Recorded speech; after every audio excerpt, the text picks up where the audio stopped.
রংপুর ৪ আসনে ধানের শীষের ২টি ব্যালট ও গণভোটের ৪টি ব্যালট উদ্ধার করেছে এলাকাবাসী। ১৬ ফেব্রুয়ারি সোমবার সকালে রংপুরের পীরগঞ্জ উপজেলার স্থানীয় হাসারপাড়া সরকারি প্রাথমিক বিদ্যালয়ে ব্যালট উদ্ধার করা হয়।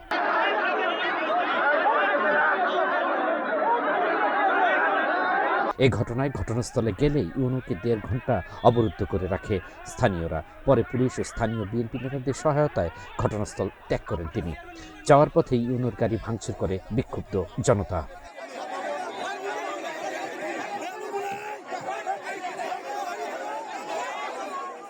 জানা গেছে, ধানের শীষের ২টি ব্যালটে নির্বাচন কমিশনের স্বাক্ষর আছে, যেখানে ০৩৮৫১৭ উল্লেখ আছে। অপর ব্যালটে ০৪৬৩২৯ উল্লেখ আছে। উদ্ধার করা ব্যালটগুলোর মধ্যে ২টি হ্যাঁ ভোটের, ২টি না ভোটের, যেখানে প্রত্যেকটি ব্যালটের বিপরীত পাশে নির্বাচন কমিশনের সিল ও স্বাক্ষর রয়েছে। এইটা ভোট কেন্দ্র থাকার কারণে স্কুলটা নোংরা হয়ে আসছিল। আমি বাচ্চাদেরকে নিয়ে রুমগুলো পরিষ্কার এবং সাজানো গোছানো করতেছি, এমন সময় 2টি বাচ্চা বললো যে স্যার এখানে এখানে ব্যালট পেপার কিছু পাওয়া গেছে।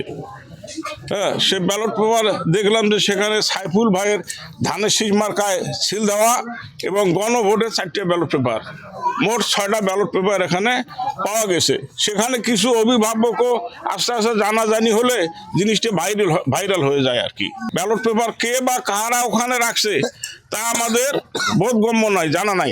এ ব্যাপারে সরকারি রিটার্নিং কর্মকর্তা ও ইউনো পপি খাতুন কোনো মন্তব্য করতে রাজি হননি।